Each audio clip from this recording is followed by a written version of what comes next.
पूजापाठाच्या बहाण्याने अल्पवयीन मुलीचा विनयभंग करणाऱ्या 78 वर्षीय भोंदूबाबाला अटक। पूजापाठ करून घरात शांती आणतो असे सांगत 78 वर्षीय भोंदूबाबाने 15 वर्षीय अल्पवयीन मुलीचा विनयभंग केल्याची धक्कादायक घटना कल्याणमध्ये उघडकीस आली आहे। खडकपाडा पोलीस ठाण्यातील तक्रारीवरून आरोपी शाहिद शेख याला अटक करण्यात आली। पोलिसांनी दिलेल्या माहितीनुसार आरोपी शाहिद शेखने पीडित मुलीच्या आईशी ओळख काढली आणि घरात अशांती आहे, मी पूजापाठ करून शांती आणतो असे सांगत 2 मे रोजी मुलीच्या घरी आला। थातूरमातूर पूजा करून त्याने 15 वर्षीय मुलीला तोकड्या कपड्यात बसण्यास भाग पाडले आणि तिचा विनयभंग केला। 6 मे रोजी तो पुन्हा घरी आला आणि मुलीवर लगट करण्याचा प्रयत्न केला। घाबरलेल्या मुलीने हा प्रकार आईला सांगितल्यावर आईने तातडीने खडकपाडा पोलीस ठाण्यात तक्रार दाखल केली। पोलिसांनी तात्काळ कारवाई करत शाहिद शेख याला अटक केली। सहाय्यक पोलीस आयुक्त अशोक होनमाने यांच्या मार्गदर्शनाखाली खडकपाडा पोलीस या प्रकरणाचा सखोल तपास करत आहेत। आरोपी विरुद्ध पोक्सो कायद्यानुसार गुन्हा दाखल करण्यात आला आहे।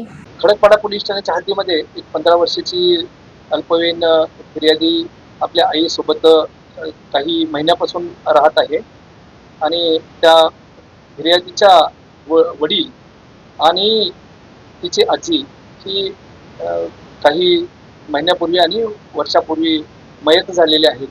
त्यामुळं त्या घरामध्ये काहीतरी बाधा असावी अशा प्रकारचं त्यांच्या आईच्या ओळखीचा जो आरोपी आहे याच्यातील 78 वर्षाचा त्यांनी सांगून घरामध्ये पूजा अर्चा करावी लागेल अशा प्रकारचा बहाणा करून घरामध्ये येऊन दिनांक 2/5/26 आणि 6/5/26 रोजी घरामध्ये फिर्यादी मुलीची आई नसल्याचा गैरफायदा घेऊन त्यांनी त्या मुलीचा विनयभंग करून दुष्कर्म केले आहे। त्या अनुषंगाने खडकपाडा पोलीस ठाणे या ठिकाणी 234/2026 अन्वये BNS कायद्याप्रमाणे गुन्हा दाखल केलेला आहे। त्याचबरोबर पोक्सो ॲक्ट सुद्धा लावलेला आहे। आपण त्यामध्ये जादूटोणा प्रतिबंधक ॲक्ट याप्रमाणे सुद्धा कलमाची त्या ठिकाणी वाढ करण्यात येऊन सदर आरोपीला अटक केलेली आहे। आरोपीला मान्य न्यायालयासमोर 11/5/2026 रोजी हजर केले असता त्याला दिनांक 13/5/2026 पर्यंत पोलीस कोठडी मिळालेली आहे। सदर गुन्ह्याचा तपास महिला पोलीस निरीक्षक शीतल बामणे या करीत आहे।